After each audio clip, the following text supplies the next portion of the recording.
Bismillah ar-Rahman ar-Rahim. Nous allons procéder à la correction de l'exercice numéro 5. Cet exercice est un exercice préparatoire. Il va nous permettre d'introduire le chapitre suivant. Sur cet exercice, on vous a donné 3 points. On vous a donné le point A, qui est moins 1, 2. Le point B, qui était moins 2, moins 1. Et le point M, qui avait pour coordonnées x, y étant donné deux nombres réels.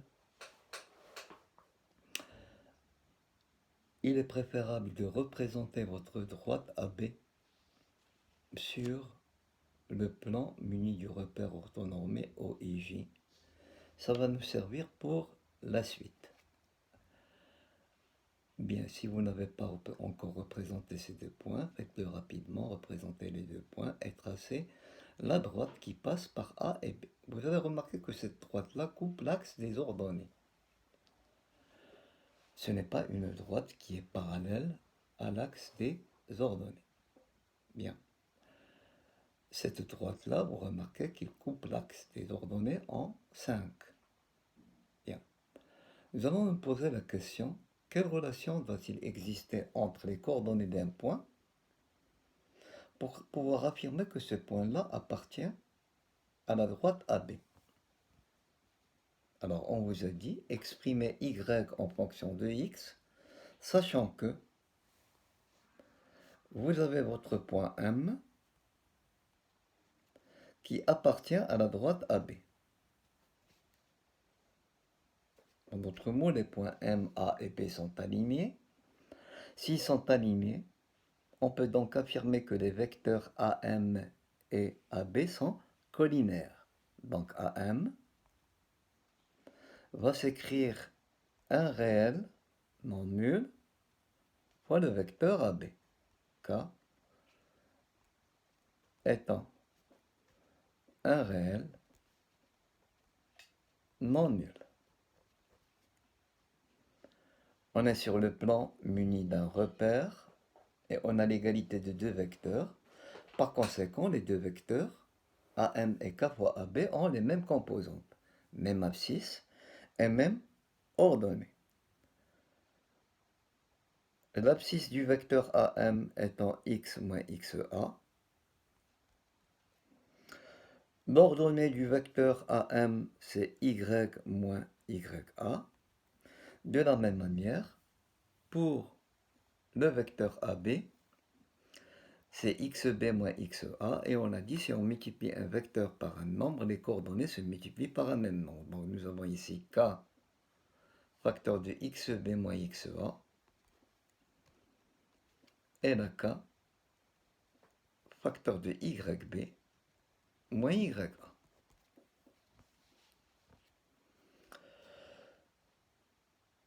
Nous allons donc, dans cette expression-là, essayer de remplacer chaque chose par sa valeur.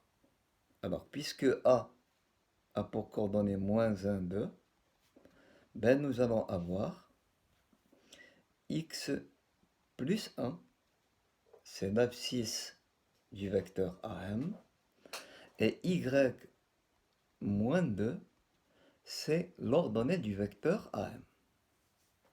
Pour le point B, c'est moins 2, moins 1, abscisse moins 2, ordonnée moins 1. On calcule xb moins xa. Nous avons donc moins 2, moins 1, qui nous fait moins 2 plus 1 et qui est moins 1. Nous obtenons ici donc moins k. Pour yb moins ya, yb c'est moins 1, ya c'est 2, moins 1 moins 2 c'est moins 3. Donc nous obtenons ici moins 3k. La première ligne va nous permettre de trouver, d'exprimer k en fonction de x. K c'est moins x plus 1. y moins 2, donc, c'est moins 3 multiplié par moins x plus 1. Cette méthode-là, on l'appelle la méthode de substitution.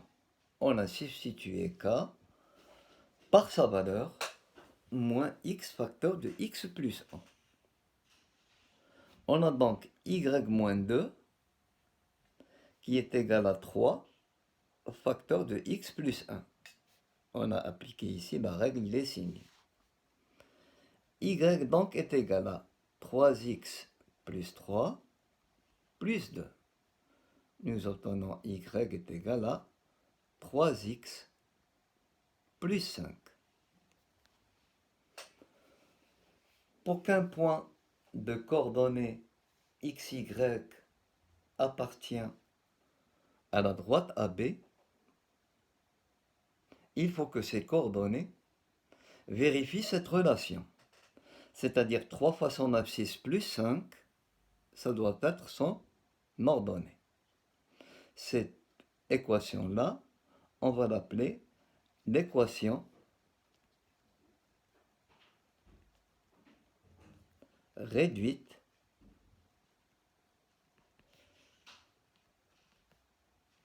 de l'équation de la droite AB. On écrit de cette façon-là, AB entre deux points, et on pose ici. Vous avez remarqué que votre droite, on a dit, elle n'est pas parallèle à l'axe des ordonnées, qu'elle a coupé l'axe des ordonnées en 5. Donc, le réel 5, on va l'appeler l'ordonnée à l'origine.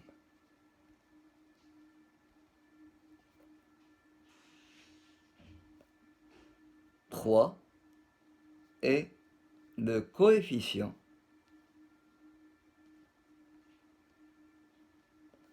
directeur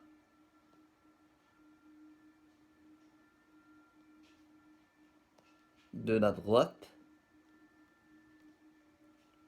AB. On l'appelle aussi la pente. Alors en mettant ici 3 et la pente de la droite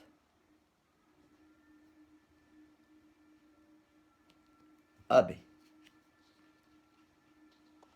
Nous allons admettre que toute droite D qui n'est pas parallèle à l'axe des ordonnées a une équation du type y égale à x plus b. Et nous allons utiliser toujours les mêmes appellations. A, c'est le coefficient directeur de la droite D, ou la pente de la droite D, et B serait appelé l'ordonnée à l'origine. L'ordonnée à l'origine, ça veut dire là où notre droite va couper l'axe des ordonnées.